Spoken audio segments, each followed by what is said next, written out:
Casa Italiana has always been so welcoming to us and so generous to us, and it's become a kind of a home for all of our Italian cinema releases. I'd like to thank Stefano for having us here again. Roma, I think, must be maybe we must have done a dozen at least of these things, more, 20 more, I don't know, over the years. But this room has come to feel like the home for our Italian releases. And so I thank you for welcoming Roma here. I think you're going to see a really beautiful presentation of the film. And our producer, Issa, Clubb, who worked on the edition, will tell you a little bit about what we set out to do. But I'm also, I should say, I guess I am grateful that you did show the Filmstruck trailer, just because I would say it's worth checking out. There's a free trial, and I think you'll find that there's an amazing kind of wealth of films that may interest you, especially Italian films, certainly. And everything is thematically organized, so I think you'll find a complete, not complete, but a very large Mastroianni retrospective up there right now. Ingrid Bergman's Italian films, which I think we presented here some years ago, or a year and a half ago, are up there. It's just, for people who love movies, we want it to be a playground. We want it to feel like your streaming home as much as it's our streaming home. So give it a try. And in the meantime, thank you for coming out for Roma. It means a ton, and it is very valuable to have your support. Thank you. Thank you, Peter. Yes, it was a little bit of advertising, and I did that very consciously because they solved some of my Christmas shopping problems. I already donated 2 subscriptions to Filmstruck to my friends, and they're incredibly grateful. Think of a Netflix for people who really, really, really like movies. And without further ado, I would like to introduce my colleague, the chairman of the Department of Italian Studies here at New York University, who also happens to be the author of the booklet that accompanies the new release of Roma from the Criterion Collection. Please welcome David Forgacs.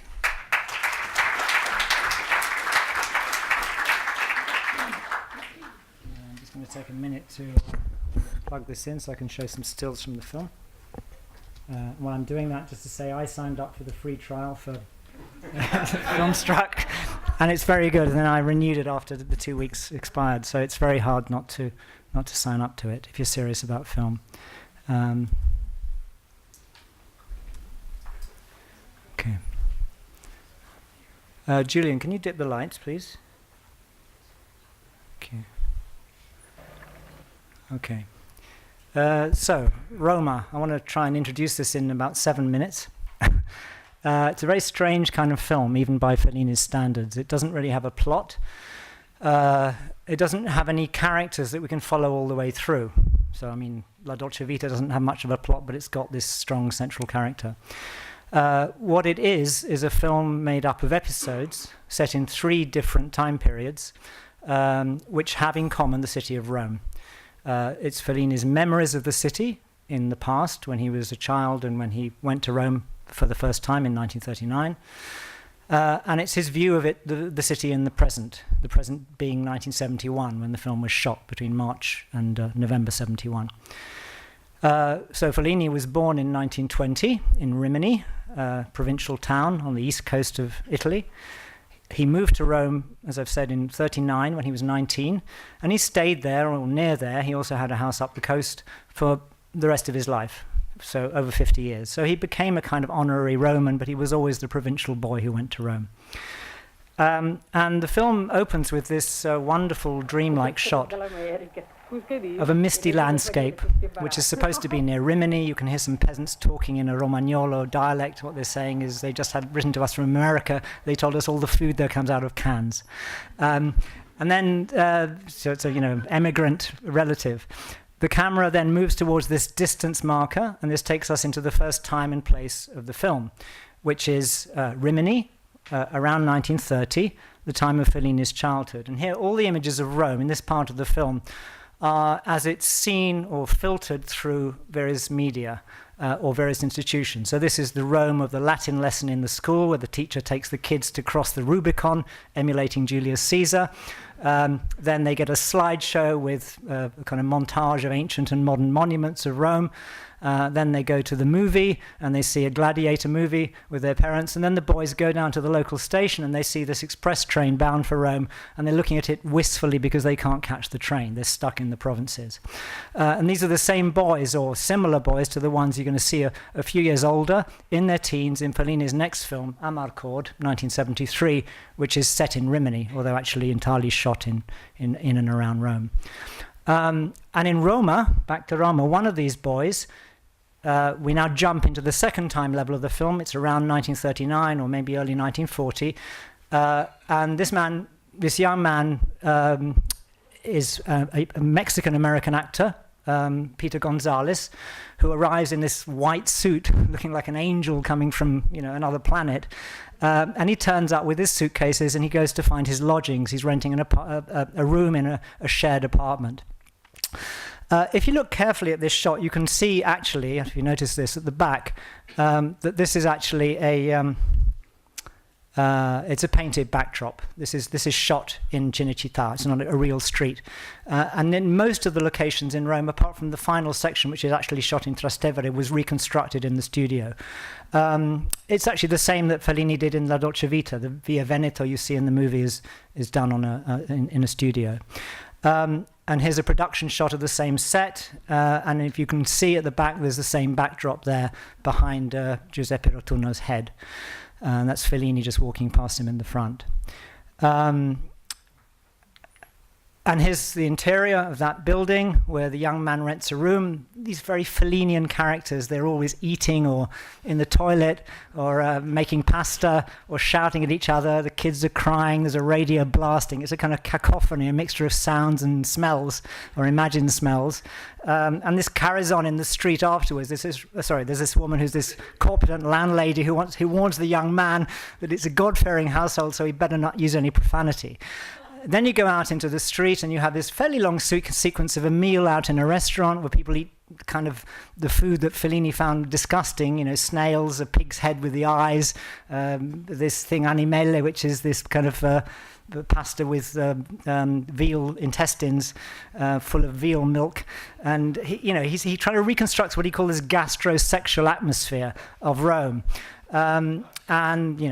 This continues for quite a long time. It ends with this wonderful little shot of, again, a dolly. The camera is moving past these walls with these shadows of dogs yelping, cast by the light of an arc welder who's repairing the tram line. Then you get this other little transition vignette, the same swirling mist as you had in that opening shot, and prostitutes are getting in and out of their clients' cars amid these broken statues. So it's the same kind of surreal landscape here. And then this takes us into the third time level of the film, which is the present day. So we're here in 1971, a camera crew, you can see the camera crane at the back there, is shooting what seems to be a documentary sequence about entering Rome on the outer ring road, the Grande Raccordo Anulare, which has just been completed then. It was finished in 1970. And Fellini is there. So this film about Rome, this kind of fictional memory film, suddenly seems to now be a film about the making of a film about Rome. Except that it's not really a documentary. It's a pseudo-documentary shot again almost entirely on the Cinecittà backlot, where Fellini had a stretch of this road reconstructed, and also inside the studio. It looks like a real piece of road, but it's actually done in the studio. And all these impossible things that couldn't really happen on a real road, happen, like a guy is pushing a cart down the road or a white horse is appearing. So it becomes this, this kind of descent into the unreal, or the manipulated real, a man holding this huge mirror, a dog being chauffeur-driven in the back of a car. There's an accident where some cows, dead cows, are lying on the road, and this is obviously a model of a cow with some red paint, but it looks realistic in the film. And then it ends with this extraordinary shot where they're using the hoses to throw fake rain, and there's a fake Colosseum at the back. And it looks like a theatre set, which of course it is. And I just want to dwell on this because this is kind of central point about this film, that Fellini didn't want to film the real Rome. He wanted to film a kind of Rome filtered through memory or images or other media. Rotunno, the guy we saw in that shot, who was his director of photography, said to Fellini, he remembers saying, you know, have I lit this okay? Should we make it a bit more realistic? And Fellini said, no, it doesn't. You shouldn't make it look too real. It's got to look like a stage set. And of course, in a way, you know, Rome, in a sense, is a stage set. I mean, these public buildings from the Trevi Fountain was designed to be a piece of urban theatre, like a backdrop on the stage. The Colosseum was a theatre.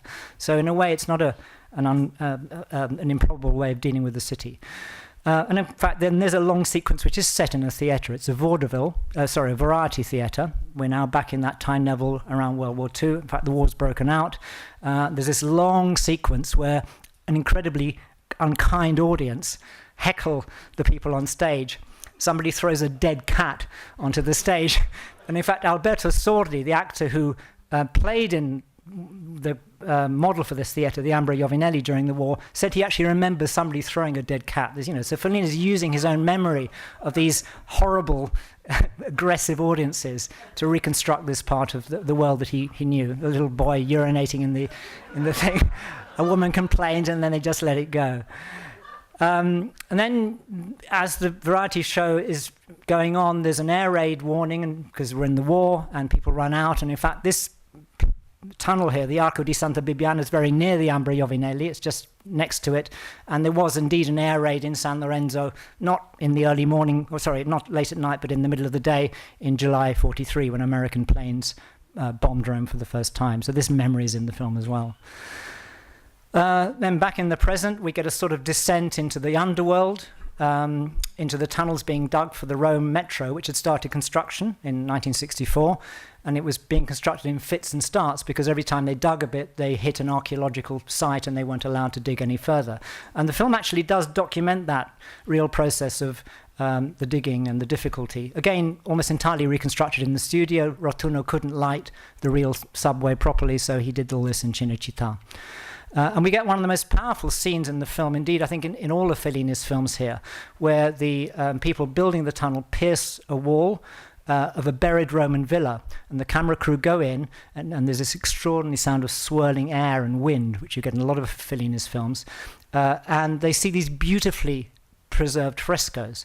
But then as the air enters the tunnel, the frescoes fade away. And it seems to be a reference almost to photography and cinema, because, of course, this is what happens if you have a film, photographic image developing and you turn a light on, it fades away under your eyes. So I think it's kind of also Fellini thinking about the evanescence of cinema, the fact that cinema is a kind of medium that is not permanent.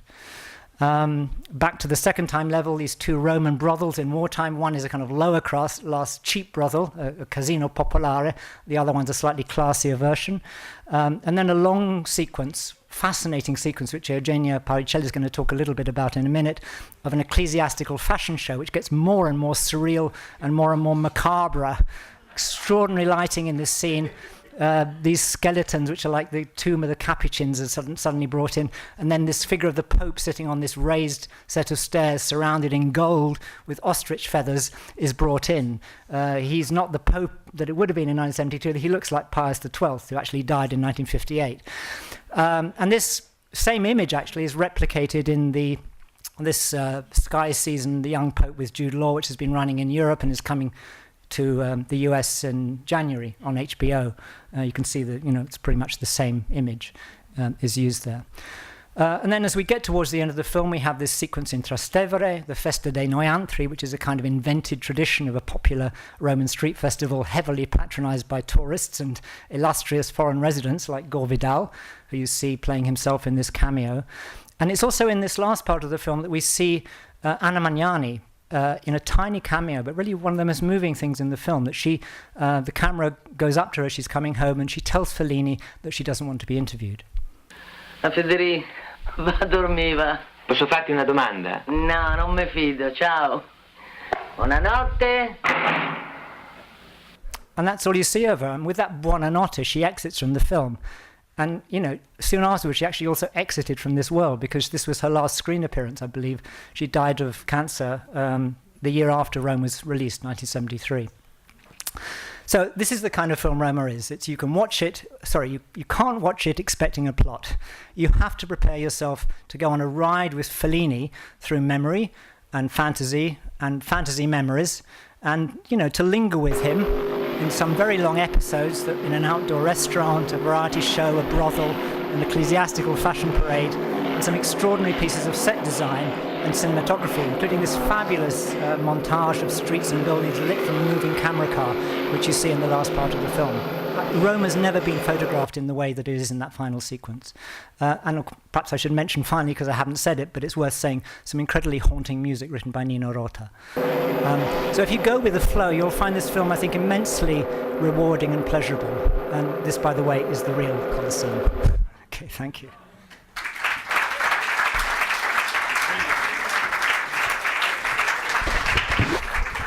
Thank you very much, David. What a marathon to tell us all those things in just 7 minutes, and you did it. Thank you very much. Thank you.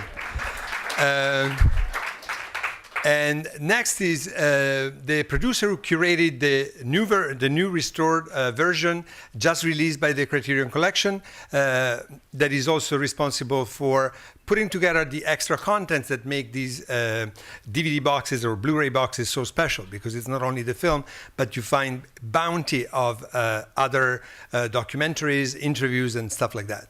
So to tell us briefly about what we can find in it, I would like to invite to the podium from the Criterion Collection, Issa Clubb. Thank you.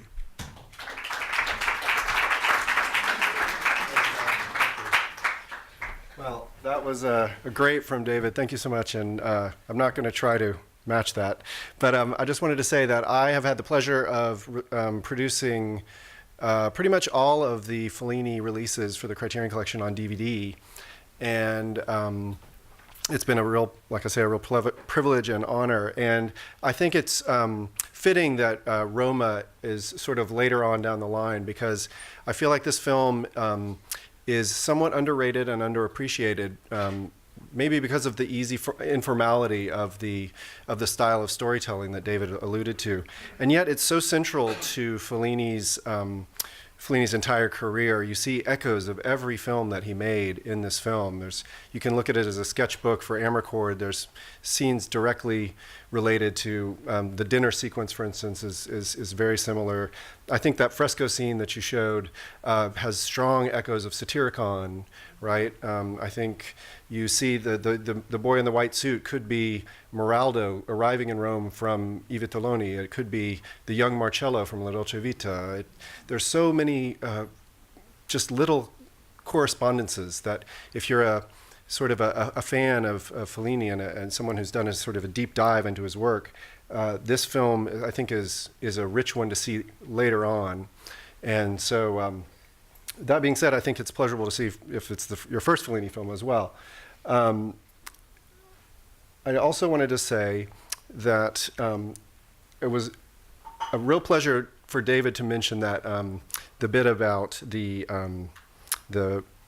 ring road being constructed in Cinecittà. That's a fact that has actually been double-checked to me several times by various members of the staff at Criterion.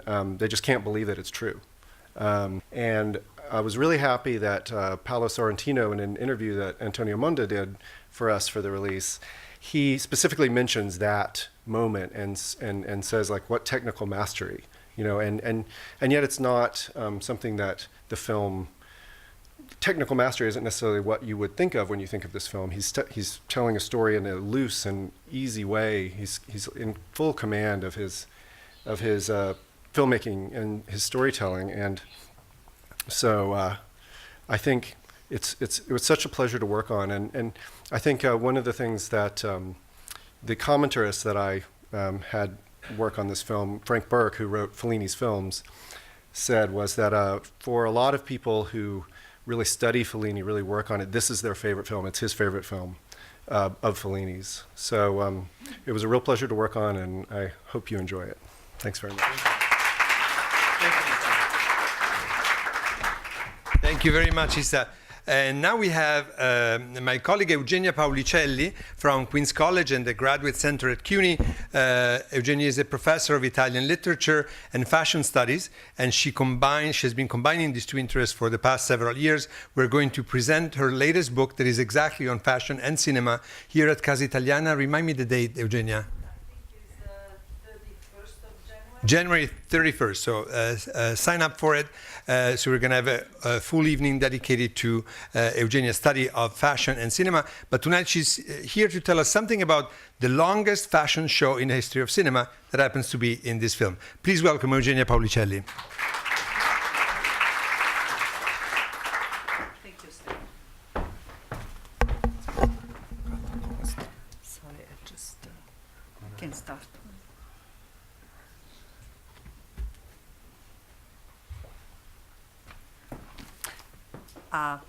Thank you very much for inviting me to join you for this great. I love this film. It's one of my favorite films. I remember chatting a couple of years ago when we presented the Dolce Vita here at the Casa Italiana. Is it working? No. What do I do here? Oh. Okay. In fact, this mentioning of David and also Issa of the white suit is interesting because it's the last scene of the Dolce Vita.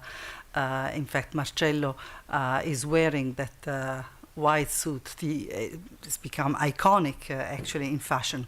So in any case, I'll read a few comments that are also part of this longer study that Stefano mentioned. So the Ecclesiastical Fashion Show in Roma is the longest fashion parade on film. It lasts 15 minutes plus. It is pure performance. The Ecclesiastical Parade in Roma is the culmination of pastiche, bricolage, the most excessive moment in Fellini's spectacularization of the real, held under a magnifying lens. And David gave us a wonderful presentation of all that process. Already, in its different episodes, the Eternal City has been made to appear as an incredible costume parade, where the fascist and ancient past intermingle with the present in a recurring historical citation. And in fact, in the beginning of the film, David showed a sequence. We can see it's year 1939 because there is Grandi Magazzini, a film by Camerini that came out in 1939. So we know the time from this when he arrived at the station. The ghosts of the past, and especially those of fascist Italy, punctuate the story and animate the myths of the present. In Rome, the past appears and reappears in intermittent mode, each time with a different tone and light, sometimes as a parody, other times as the grotesque. Fellini dedicated a great deal of attention and work to the ecclesiastical show. Two of his illustrated notebooks, one entitled Défilé and the other Gli Aristocratici e il Défilé, were dedicated to this sequence. Danilo Donati, the costume designer who worked with Fellini on Roma, collaborated with two sartorie in Rome, Farani and Tirelli, on the costumes. The apotheosis of Roma comes with the ecclesiastical fashion show on the catwalk, an episode tellingly situated between the horse fashion parade, because we have another actually parade in the fascist brothel, and the Festa de No Altri. This is the prostitute.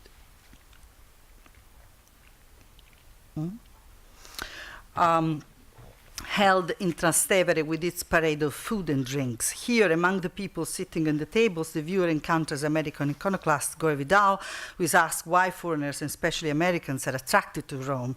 Vidal answers, Rome is the city of illusions, the ideal place to see the end.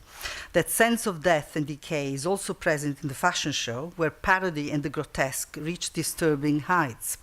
It is a tour de force in which elements of theatricality, ritual, intricate dress, color, and texture typically associated with the elaborate rituals of the Catholic Church are revisited in a surrealistic mode. On screen, we see silks, lace, luxury, fabrics, light, hats and veils. Exquisite attention is given to details and workmanship, crystals and beading.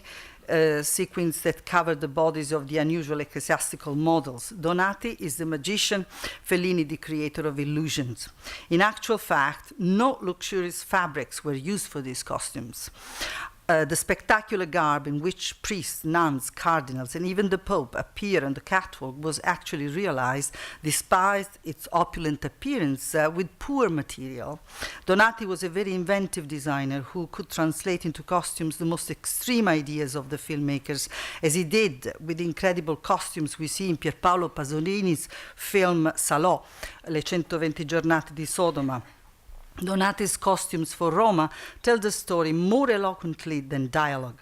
His volumetric approach to texture and space is crucial for the catwalk in Fellini's film. Instead of shiny fabrics, the costume designer used iridescent gift wrapping paper, many lights and colorful decoration to embellish the mitre of the prelates as if they were Christmas decorations, small bulbs from an amusement park. The lace actually comes from Doyle. The costumes were made in a workshop in Cinecittà where Donati worked with his team of assistants, fabric cutters, and seamstresses. So the Pope, as we seen in David Forge's presentation, appears on the catwalk towards the end of the show, in the place where a bride would appear in a conventional fashion show. The human shapes of the models turn into machines, robotic bodies with clothes that walk by themselves without a body inside them. Costumes become independent forms. Dressing up call attention to the very process of illusion, distortion, and representation, all integral Fellinian parts of reality and its construction.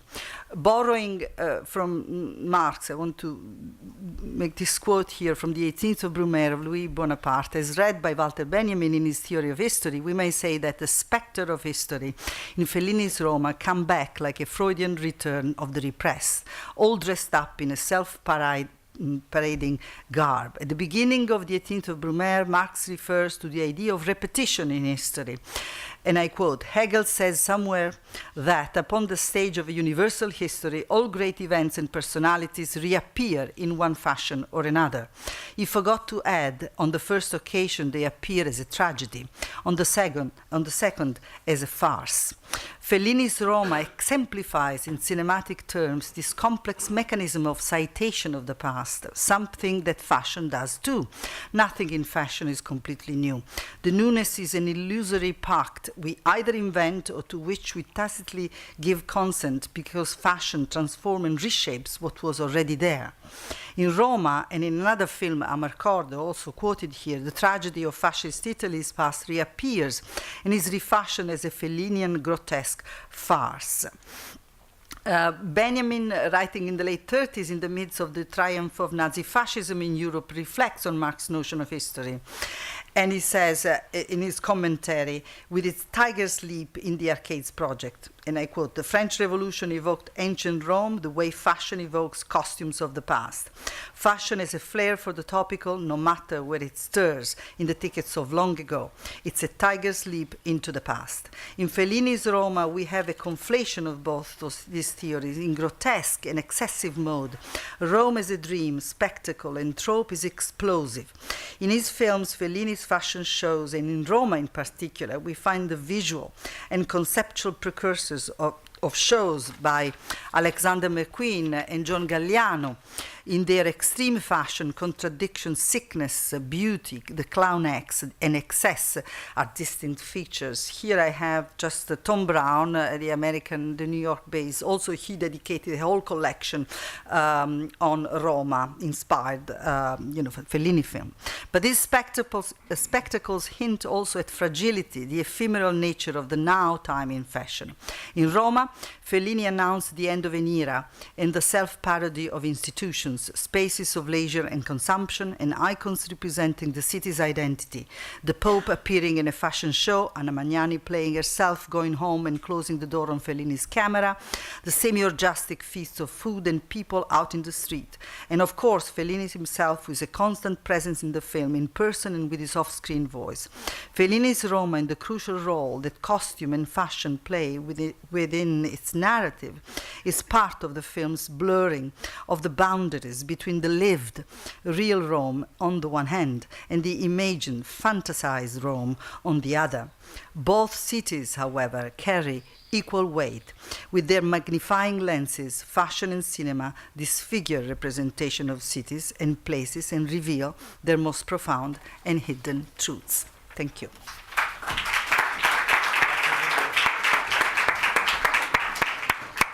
Thank you, Eugenia. Before we move on to the last speaker of the evening, I want to tell you that for those of you standing, there are about 30 seats up in the library. There is a large screen, HD screening, exactly the same quality of projection if you want to go. It's on the second floor, and there is the elevator if you want. I'm talking to the people standing. And our last speaker for the evening is Antonio Monda, who is a professor in the Department of Film and Television here at the Tisch School of the Arts at New York University, and he's also the director of the Rome Film Festival. Please welcome Antonio Monda. I'm sure you all want to watch the film, so I will be extremely brief. I just want to say something about the fashion show. It was Louis Buñuel's favorite Fellini scene, which is not surprising at all. But in this beautiful book that I strongly recommend, Fare un film, to make a film, Fellini says that when they were doing that scene, all the electricians, the cameraman, the DP, were fascinated. At the same time, they feared the presence of something divine or something that they shouldn't make fun of, especially when the Pope, which is clearly Pius the XII, appeared. In other words, I think the scene itself is about longing. It's not only about criticism, which is definitely there. I was asked by Issa to interview Paolo Sorrentino on this film because Paolo told me once that the real reference of the great beauty is not La Dolce Vita, it's this one. And in the interview you will speak at length about it, underlining the greatness, the magisterial purity of Fellini's direction. In a film that I particularly like by Pasolini, La Ricotta, there is a line that Orson Welles, who plays Pasolini alter ego, says about Fellini. When he asks, what do you think about the great Italian director Federico Fellini? The answer is, he dances. At the time, Pasolini and Fellini couldn't stand each other because Fellini started a company called Federitz, after Federico Fellini and Rizzoli, to produce films, one by Pasolini, one by Ermanno Olmi, one by Vittorio De Seta. After 6 months, he decided to close the company because he was not a producer, and basically left Pasolini with no project. And Pasolini was so angry that he attacked him in this film. The idea of him dancing means that he was not socially committed, he couldn't care about politics, which is true. But at the same time, he's one of the greatest compliments that he could do to Fellini, because he really dances. And in this film, I think he performs one of his greatest dance. He dances the scene, of course, of the fashion show, or in my favorite, the one of the dinner. It's a pure filmmaking, 10 minutes with no dialogues. You see just Peter Gonzalez, the Mexican actor, going, actually in Cinecittà, but it looks to be, I don't know, maybe the Prenestina area, somewhere, not central Rome. And he has dinner with people that we meet only in that particular scene. Nothing really happens. It's Fellini dancing. And he dances also in the brothel scene and in the Avant Spettacolo, the scene that's inspired by Ambra Iovinelli, but in this film it's called Teatrino della Barafonda, where the audience is so rude they attack not only with the cat, but they yell at them, facce ride, make them laugh, oppure mi sentirò male a ride così tanto. Please translate, should I feel bad because I'm laughing so out loud? So it's very rude, but at the same time, absolutely funny. This is a film about longing, and you will understand at the end. It's a film that I think is immortalized by these lines, and I close my little speech with this that is written by Fellini himself. Che cos'è Roma? Tutt'al più posso tentare di dire cosa penso quando sento la parola Roma. What is Rome? I can say only what I think when I hear the word Roma. E più o meno lo so. Penso a un faccione rossastro che assomiglia a Sordi, Fabrizi e Lamagnani. I think of a big fat face that looks like Sordi, Fabrizi and Magnani. And then there is something later. Roma è una madre, ed è la madre ideale perché è indifferente. Rome is a mother, and she is the ideal mother because she's totally indifferent. Thank you, and enjoy the show.